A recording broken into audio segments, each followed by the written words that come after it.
Calvert is more famous than anything in any connection. Yes. I don't know. Thank you.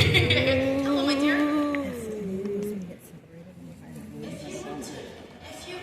If you want to learn, you can. Please be mindful of your fellow fans. Yes, Gilbert says hi. And I am also Claire. Hi, everybody. Hi, everyone. Hi. It's nice to see you all. God, look at your gorgeous sweet faces. This is my last panel of the weekend. Thank you very much for Do you know who that is up there, isn't it? No. Wonderful. I actually got to go out last night. The food here is incredible. And I got to watch all the improv show. It was good, so thank you. Guys, have you had a good weekend? I can't hear you. Have you had a good weekend or not? That's more like I'm from Scotland, so you gotta get really freaking loud. I almost swore. We swear a lot in Glasgow.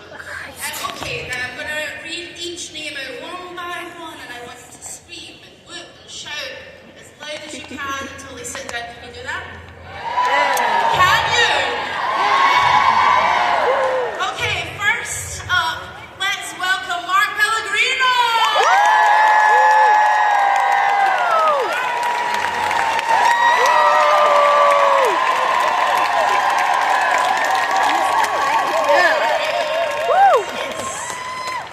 What's up, Seattle? I'm kidding, I know where I am. Next up, let's welcome to the stage is the wonderful Jim Beaver.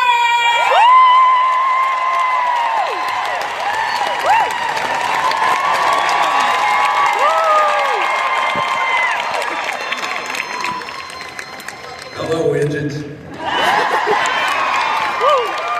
Okay, let's go loud for DJ Qualls.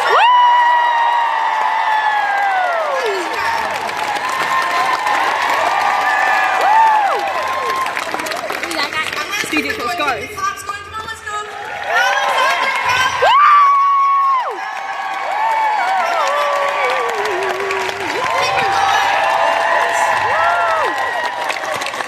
Keep that going for the wonderful Samantha Smith.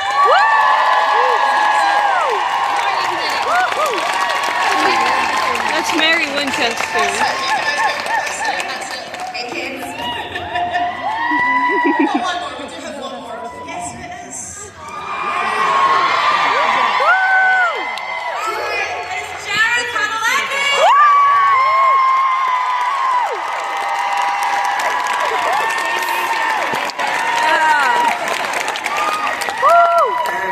And quickly, as this is the last one, I'd like to thank Claire for the worst New Jersey accent I've ever heard. I thought I heard Cleveland. You know what? I've been trying to practice my American accents. Do it! Oh, let's hear it. I gotta get into my body, you guys. Water. Amazing. Excellent start. Yeah, I noticed that you don't say cheese very often. Water. It's water. Water. Water. I do an Irish accent, but it sounds kind of Please. Please. It's just 4 words. You don't know. Oh boy. Here we go. You know the whale, the fish that swims, he's big. Oil, like you put oil in your vehicle, you keep it oiled up. Beef, like steakhouse, eat a piece of beef. And hooked, like you hook the fish. So if you just say those 4 words, whale oil be hooked.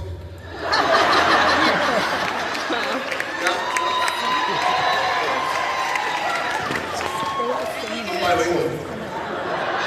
Sorry. I interviewed Misha years ago in London. And yeah, Misha, you guys know Misha. Who's One Misha? person for Misha. Just this wee actor. You should follow this wee guy. Just this wee guy from America. And I did the Scottish words test or quiz with him, and he just was like, no. Like, he did not get it. So I'm going to teach you guys something. If you want someone to shut up, you say, wish your mouth. What is it? Yeast. Weast. Wish your mouth. Weast your mouth. Wish your mouth. Right, just wish your mouth. Wish. You say that to Ruth, and she'll Ruthie will punch me in the face. I I just started understanding her like 2 weeks ago. I still don't. I still don't. And guys, first of all, how much do you love Portland? Have you enjoyed it? I love it here. It's a wonderful convention center and hotel. Yes. I went out last night. Yeah. You went to the Independent? I went to the Independent, and then I went to another bar. I can't remember the name of it, but I had a Jello shot, and then I got home and realized that I had to wash my shirt. It's that Jello shot all down the front of me. I'm not good at it. I'm not good at Jello shotting. That's probably why you don't remember the name of the second place. You were doing Jello shots. The bartender was cute and made fun of me, so I'm going back there tonight. How will you find it? You don't know what it's called. He's gonna follow the green trail. Yeah, exactly. That's how I know where I am. I follow the Jello shot. I'm not gonna spend so much time talking because we have a huge night, but I'm gonna ask you guys this, and I always like to ask actors this. You know, like when I started doing my job, I was like, you know, I interview people, work for different companies and things, is what it is. But doing conventions, I have learned more about human beings, the individual, and talking to different fans. What have you learned as actors that you've taken into your work and maybe used in roles from doing these conventions and meeting people? I've learned that I can't understand a Scottish accent. What about that water? It's all crystal clear. It's taught me patience, like in my work, like when people come up to me all the time and say that I was a big part of their childhood, like those early teenage films. And it's such the new guy it's such an honor that when I'm tired at work, I remember that. And it really sticks with me because people are telling you this meant a lot to me at this point in my life. And I'm like, I don't ever want to be your bad memory. I want to always give 100%. I want to be part of a bunch of people's childhoods. I want to live forever is what I'm trying to say. So it's a really cool thing. It's great. And what's also a wonderful thing that you guys give to us, the fact that you love this show so much allows us to be present in each other's lives, even though this show went off the air like 4 years ago. So we have a shorthand with each other, and we get to keep seeing each other over and over and over again because you show up to see us. So thank you.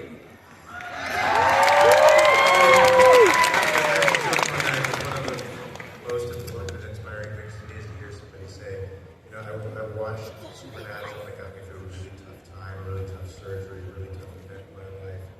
And, you know, I'm part of this massive machine of people that were working on the show. And actually bridged a gap for you guys, some of you guys who are in a dark place and helped you come out of that dark place because you saw a couple of heroes take on the world and even God and win. And you're like, hey, if they can do it, I can do it.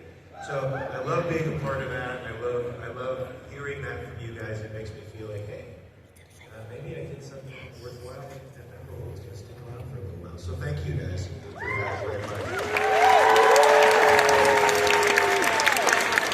Yeah, I would like to add something. I think when I started doing what I do, you know, I acted in school and I really enjoyed it. And I think when I started acting, just my nature or whatever, I thought what I was supposed to be doing is figuring out what makes that character unique, like what separates that character. Like, does he have a stutter? Is he funny? Does he stumble? Does he limp? Are his hands always moving? Or are they clenched? Is he relaxed? Where does he breathe from? His chest or his belly? And how does he walk? And specifically doing these conventions, after many years of trying to figure out what makes a character I portray that character, it's kind of shifted because I now, when I approach a character, I go, what makes this character universal? Like meeting everybody out there, you all have jobs, or maybe not, maybe you're not old enough yet, or maybe you're retired, and getting to see y'all face to face, it's never been like, you know, I like how Sam kind of used a gruff voice when he was around John. It's been like, hey, I was going through some shit when Sam was too, and I saw myself in Sam. Or hey, you know how Sam got nervous? I saw myself in Sam. Or whoever, whatever character I play. And so I think what I've realized in doing these and meeting so many people is that what the fandom at large, in my experience, has approached me about or shared with me is how they see themselves in the character I play. So it's made me think more universally than more than y'all guys.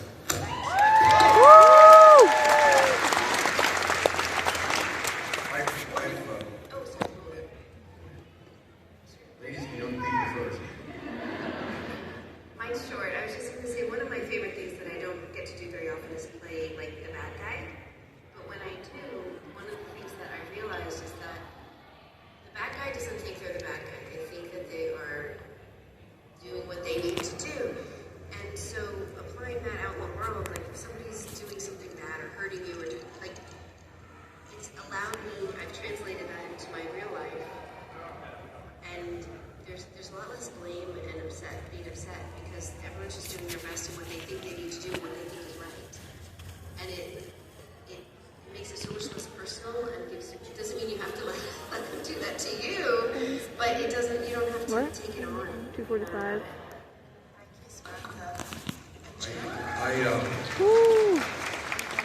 I used to think it was really funny that so many people at these events would come up to me and say, "Hi, Uncle Bobby. Hi, Uncle Bobby," and because I don't think anybody ever called me Uncle on the show.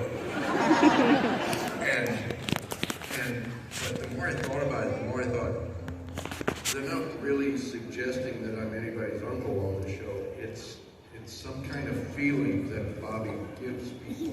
He's a avuncular. Of family.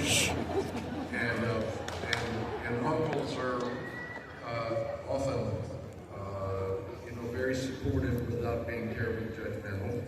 And occasionally there's a touch by an uncle, but that's a whole other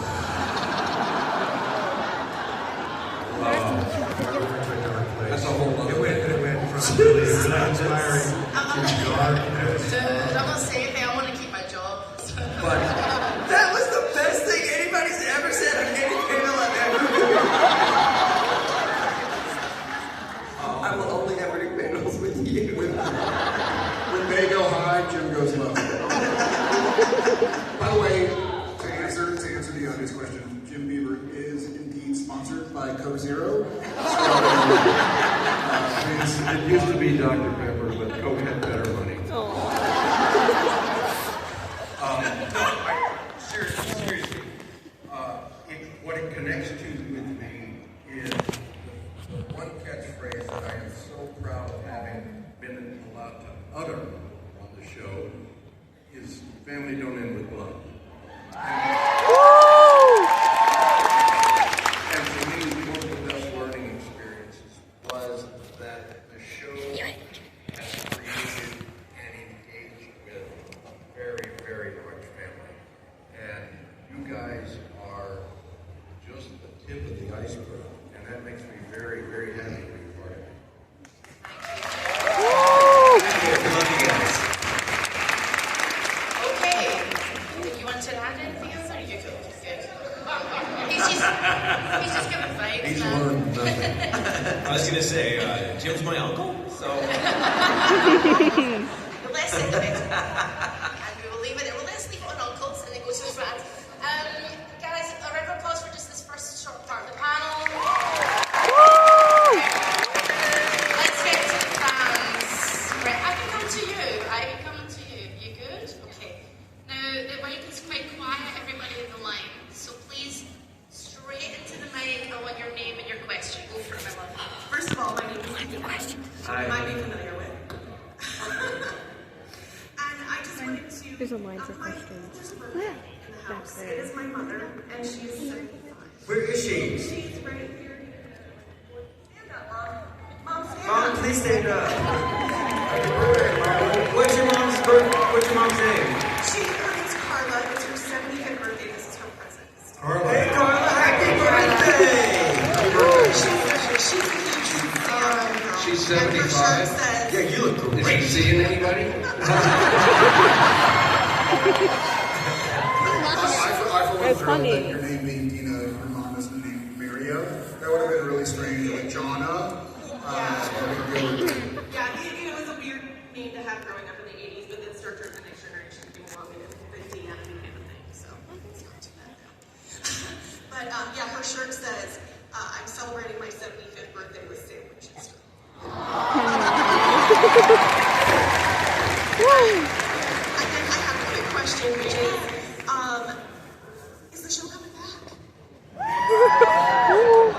I was gonna ask Carla. I think I'll speak for myself. I think we all agree that we would love for the show to come back. And as y'all well know, a lot has happened in the last 5 years, even before Supernatural called its last cut on the bridge. With AI changing and people moving and people being busy on different things, I'm certainly up for it. I think if we can all make it happen, I think, again, I'll speak for myself, though I imagine they agree, that we all agree. I wouldn't want to bring it back just for the sake of bringing it back. Supernatural holds a sacred place in my heart and in my history. Met so many friends, met my wife, met some kids, died a couple times, came back. Yeah, love Janet, thank you. But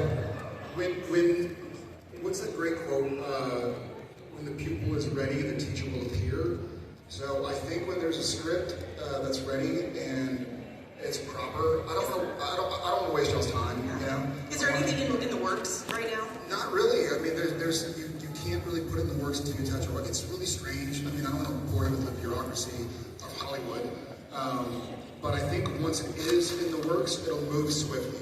We have ideas. We talked about this then, where we would do it, but in order for it to be in the works, people have to write paychecks and cash paychecks. Not the actors yet, but like the writers, the producers, the studio, and wherever it would air. I think we're all on board. I mean, I'm certainly on board. Do you think it'll be ready in time for my February mortgage? Yeah. it's possible. Yeah. Not highly possible, but possible. But we sure hope to bring it to you. Thank you so much. Happy birthday. Happy birthday. Straight from the microphone, and what's your name and question? Hi, I'm Alex. I have a question for DJ and Jared first. DJ and the new guy, just to quickly recap it. High school student, mentor, Yeah. Nice. Joey Deschanel plays in the band. Yeah. So my question for you, how was your high school experience there? Doing your new guy, and for Jared, after you're done, you know, who knows when we'll get that. How was your experience on part of the cast on Friday the 13th? Okay, so the new guy for me was sort of exercising some high school demons. And I had a high school experience that was was similar to that, except there weren't a lot of famous people in it, and there was no prison. But I did switch high schools. I was cool for a minute until people realized there was a football game, and they realized that I was tortured at the other school, and I was tortured at that school. And now I'm on television. And so what the message there is, screw high school, screw people being mean to you, things get better. They really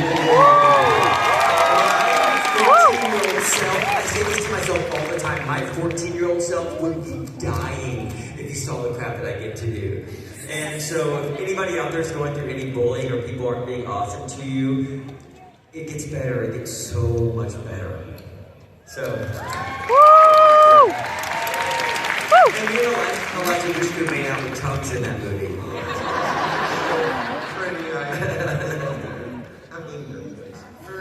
Of making out with Eliza Dushku with tongues, that face? No, I know, I'm just kidding. I love being in front of 13th. I'm a big horror movie fan. Thank you. And one of the things that I don't know if y'all know, but that DJ and I have in common, we're New Guy and Road Trip in Austin. Yeah, so Friday the 13th and New Guy and Road Trip were all shot in Austin. So that's a neat little thing we might talk a little about today, but one of the Austin's a town in Texas. Yeah, I got to live in Austin. I did the New Guy in Lone Star State of Mind back to back, so I got to live there for a year. I fell in love with it. Yeah, it's great. And then everybody moved there. But I enjoyed it a lot. It's the filming of a horror movie, as y'all can imagine, is not ideal because you're shooting often from like sundown to sun up, and so your body clock is all strange. But we had a great cast, and we just had fun. We'd go out on 6th Street and have a good time. But it was a good movie. I was really proud of it. Your character survived and that's the next one. That's right. It was in my contract that I don't get killed in the movie. They tried to pull one over on me and have like a scene in the movie where I die, and I was like, oh. Is that true? Is that really? 100%. Yes. Yeah. So I was like that kind of Supernatural contract. The difference is Supernatural. We've all died and all come back. I've not died. Did you die? Everybody's dead. I died. Is everybody dead but me? No, we've died and come back. We've died and come back. I know, but but everybody's died but me. I haven't died. I turned into a werewolf. Is that death? I don't know. Yes, yeah. Yeah, Ovid would be proud. Yeah, good times. Maybe we'll get on Friday the 13th. No, we are working on a sequel Saturday the 14th. Come on, guys. There is a Saturday. Is it really? Yeah, back in the 80s. Is it a parody? It's a parody. Oh, right on. I'm just saying, The 1880s? No, so 17. Thank you very much for your question. Your sponsorship. It looks like we're all interviewing celebrities on the red carpet. Look at your eyes. What are you wearing? Thank you very much for your question, my friend. Thank you. Thank you very much. Multiverse story. Someday show will happen. I love that. Sign me up. Thanks a bunch. Let me ask the lovely people on the line who keep it to one question each because I want to get through all of you, right? So hello, my love. What's your name and question? Hi, my name is Caleb Kincaid, and I'm working with friends, so welcome to the Simple Quest. Thank For you. being here. My question is mostly for Jared as the main showrunner. Being Sam Winchester for 15 years, do you think you can Jared? Who's Jared? Kidding. I do. Much to the way I tried to answer that question earlier, I approached Sam Winchester in season 1 as like, what makes Sam Sam? And then as 15 years went on, I kind of shifted into what do Sam and Jared have in common? How is Sam growing? Can Jared grow the same? How is Jared growing? Can Sam grow the same? And obviously 15 years, I mean, we shot the pilot in February of 2005, almost 20 years ago. And we shot the last scene in September of 2020. So over 15 years, you change a lot. You know, that's like kindergarten through high school through college, essentially. Jesus. Jim was only like 200 when he first started. So we both changed. But I tried to grow along with Sam and figure out where Jared and Sam could help each other. And I think I stole a lot from Sam in my personal life. I'm not kidding. I'd read a scene and be like, that's probably the better way to approach this if I ever were to find myself in this situation. So I still hold Sam with me. And I think Sam always held Jared with him. So just grateful for it. Thank you guys so much. Thank you so much. Lovely friend, name and question, please. I'm Gabriel. My question is for Jared. I wanted to know if there were any differences in filming Supernatural versus Fire Country. Well, great question. It was both in Vancouver. We had some of the same crew members from Supernatural that were working on Fire Country. Fire Country has a lot bigger budget than Supernatural did. I'm sure there was a ton. A little bit more handheld, maybe in Fire Country. Bigger stunt sequences and whatnot. But when I get to set, it doesn't matter if it's a $1 student film or a $100 million Marvel film. Not that I've ever done a $100 million film, but I think if I do one, I'll be the same. So I kind of approach it similarly. Okay. And if you die on Fire Country, you stay dead. I do. Not dead. And Casey's not dead. DJ and I, we don't die. We don't die. It's in my contract too. Thank you. Thanks, Gabriel. Really, I just want to see DJ on Fire Country. Oh, that'd be awesome. Did you imagine me? I would be pulling the hose for like 14 days. They would just What are we talking about here? The fire hose, you dirty-minded person. They would just come back to me throughout the course of the season. I'm just trying to drag the hose away from This is a great thing. DJ, I forget which episode it was, and he tased somebody, and then in between takes, he's like, I think I hold the record for tasing most people on television. Because when I get to set, they realize how skinny I am. They know I can't beat somebody up, so they just give me a taser. I remember that, and it's true. I don't think taser wasn't in the script. I think Garth comes in and like does stuff, and then DJ's like, hey guys, I'm ready. And they're like, we're gonna go ahead and give you a taser. You can't beat up this thing. I'm like, I see you're familiar with my work. Hey Alex, let's set him on fire backstage. You just come off pulling your hose for 14 minutes. He said if he pulls my hose, I can't tase him. Yeah, you clearly know my evening plans. He was very keen to work. Okay. I think we're ready for the next question, my friend. Good again. Hi, my name is Lillian. My question is for Jared and Mark. So, you played a lot of characters in the show. I think Sam, Lucifer, and Gabriel. And Meg Demon, and Solar Sam, and Hell Sam, and Lucifer, and Ezekiel. What I was wondering was kind of how kind of shaped those characters to differentiate them from Sam? And for Mark, kind of, what was it like seeing like different people playing Year of Lucifer? Fair enough. Great question. I think the best way I can answer it is that it's pretty, for me at least, not for everybody, but for me it was overwhelming at times, really intimidating to see a script come out and you're like, wait, I'm going to do what? Like Solar Sam is talking to who, and Hell Sam is talking to what, and now Lucifer has finally, he's finally captured his vessel of choice. Sorry, Wade. I didn't mean to. And so I just tried to approach it as if I was auditioning for a new character in a different project. So it wasn't like, how do I cut between these two versions? It was like, oh, this is something totally separate for a totally different show or a totally different season or movie or whatever. And so that helped me kind of find my guiding light, because they're casual differences and they're macro differences. And I guess I just tried to treat each character as a sovereign entity, for lack of a better word. That's a great question. You handled that so much better than me. Because when I found out somebody was playing Lucifer, I quietly plotted their demise. Of course, I failed because they still played Lucifer, but I tried to kill them.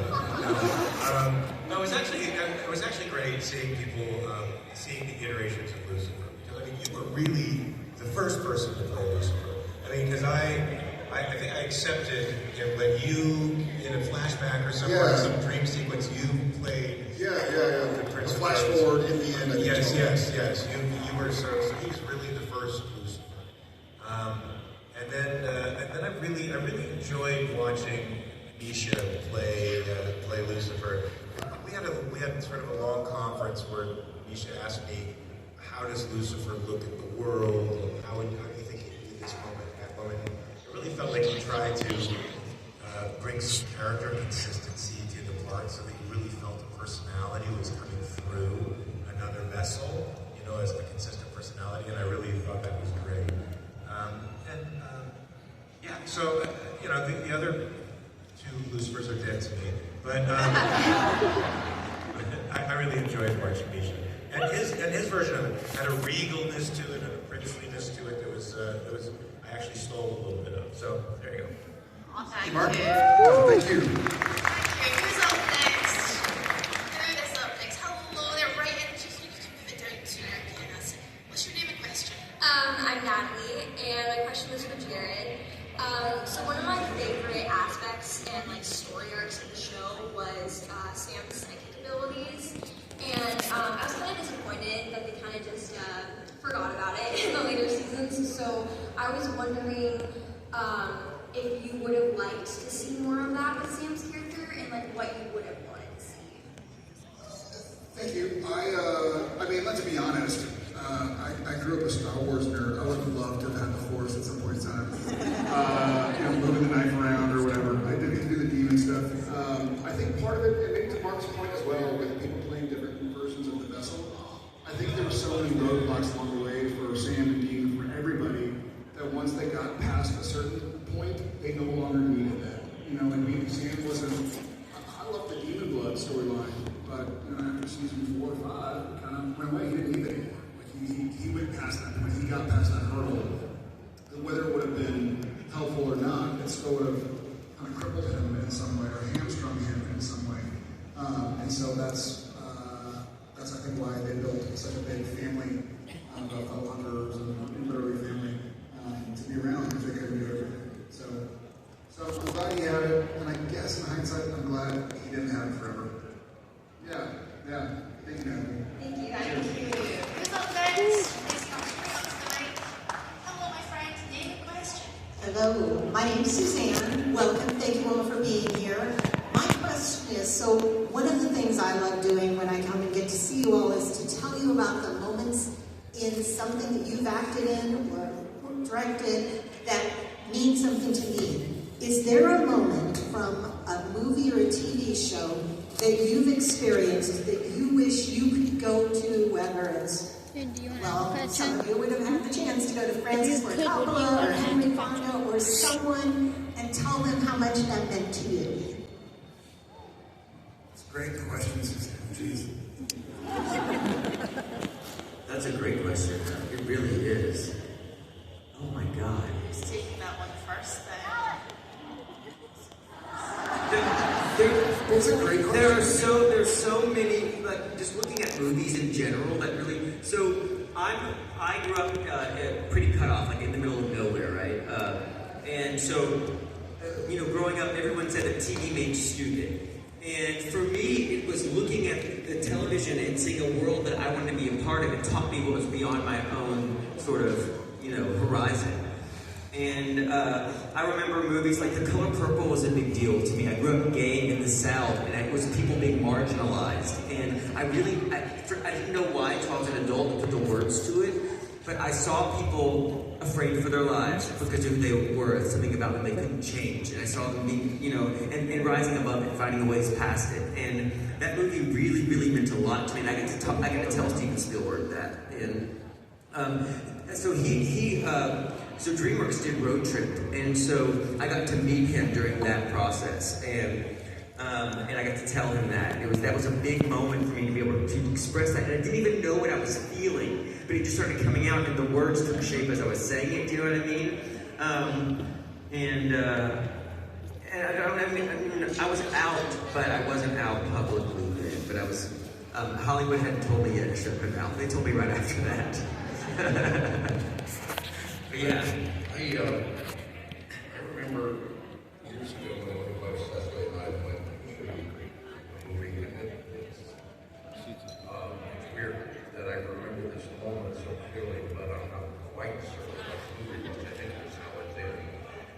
But Vanessa Redgrave had a scene, and it was just the movie wasn't about her particularly, but she had this one scene. And I'm watching her, and I'm thinking, this is the most amazing thing I have ever seen a human being do. And I turned to my wife to say something. I had tears running down my face. I turned to my wife, and she had tears running down her face. And we were like, this is why we act. To maybe someday touch a piece of that. And for my entire life since, I guess it's been 35 years, something like that, I've always held that moment up as an example of what we can accomplish in terms of reaching out from the screen to you guys who are watching, and a point of aspiration forever. So that's my thing.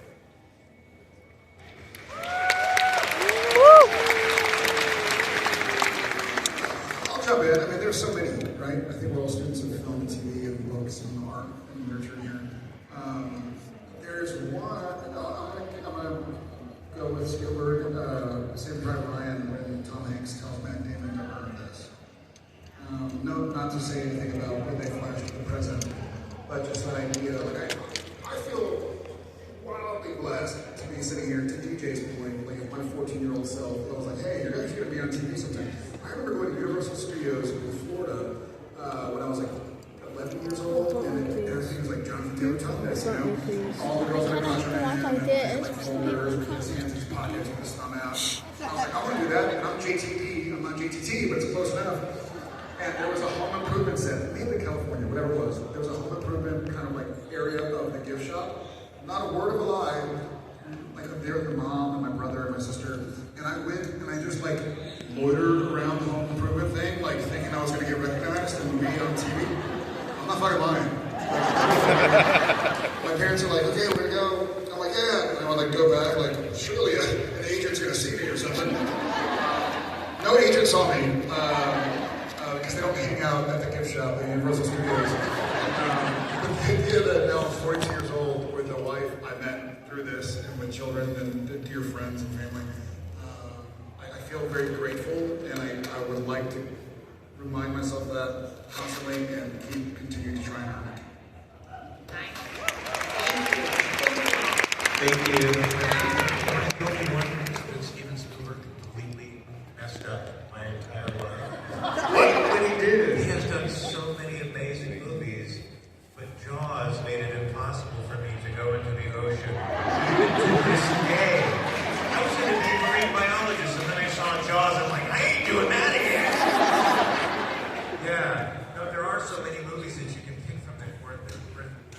inspiring. It's almost impossible to choose individual ones. I mean, Gary Cooper in High Noon, you see him, and you realize what virtue is like to stand up against an entire town and to be courageous in the face of that. Almost makes me want to cry. Or Miles Teller in Whiplash, something more recent where you see what it takes if you want to be really great.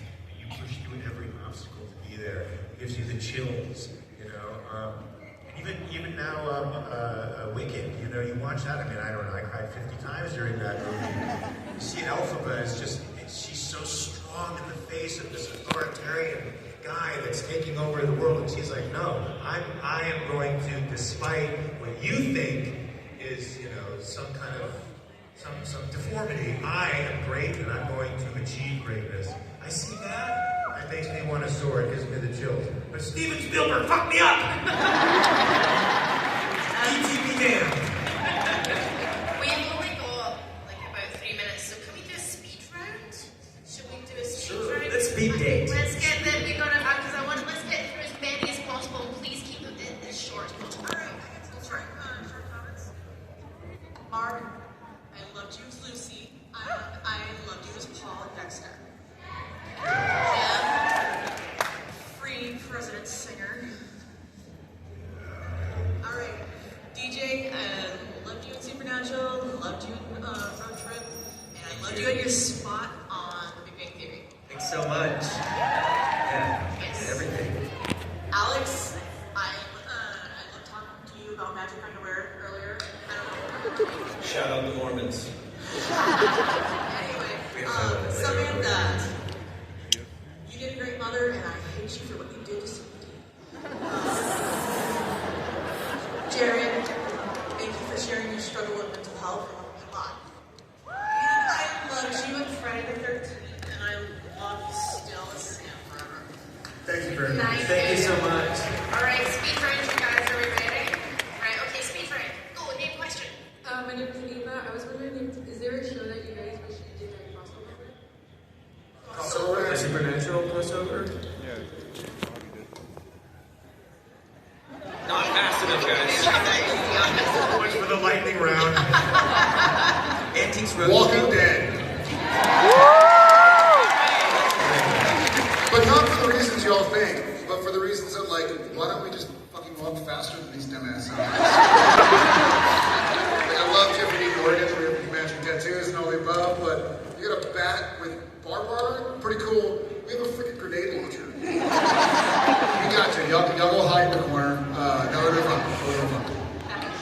Thank you so much. Name and question. Hi, my name's Jacob, and this one's for Jared. Did you know that Ruby was going to betray you from the jump? And if not, how'd you feel when you found out? I did not know. I don't think, legitimately, Crypty didn't know. When season 4 was written, she wasn't actually going to be Ruby. And then he was watching. Apparently we had some chemistry.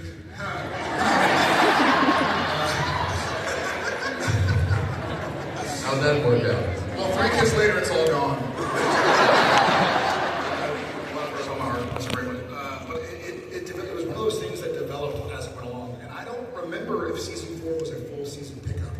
It was right on the heels of the writer's strike. Long story short, like Jen was hired on for 2 episodes, then they added 2. It was like me and Dean. I was hired on for 4 episodes, then half the rest of the first season, then the rest, then second season, then 3. So it just kind of went on until it all worked out. But I think it worked out. Thanks. That's lightning.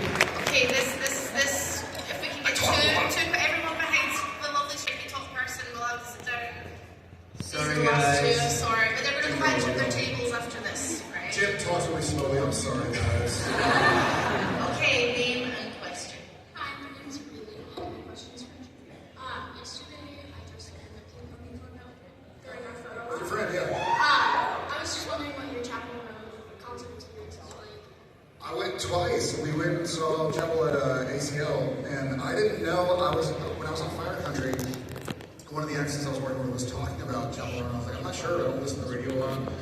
And she was like, no, your wife will know, your kids will know. And I was like, cool. And so we went and had a great time and went back the next week. It was great. I think I wore a pink bandana. Thank you. This is the last one. This is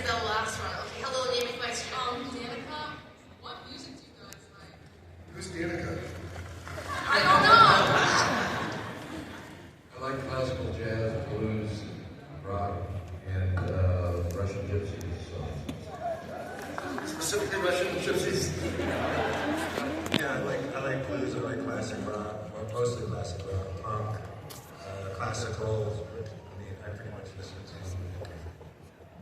Yeah, I listen to Love Top 40 because that's what is on when the kids are in the car and they want to listen to it. Some of it is nice and catchy. I mean, you know, I have a buddy, JJ, who has a band called Kaleo, and I love them. I love classic rock, I love blues, I love singer-songwriters. I'm kind of all over the map. I love rap. I realized with my 12-year-old being almost 13 that I am not up to speed with the rap game. He'll wear a t-shirt that I don't think he traded a friend for, and I'm like, is that your shirt? He's like, oh, it's blah, blah, blah, blah. I'm like, okay, not sure that is, but I should do it with Brogan. Lightning around. Thank you very much for your question. Round of applause for the fan quiz.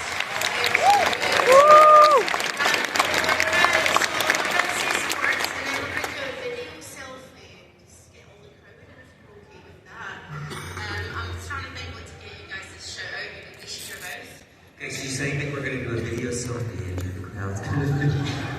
You're translating for me, DJ. Okay, first of all, I would like to say thank you very much for being here in Portland and for being wonderful.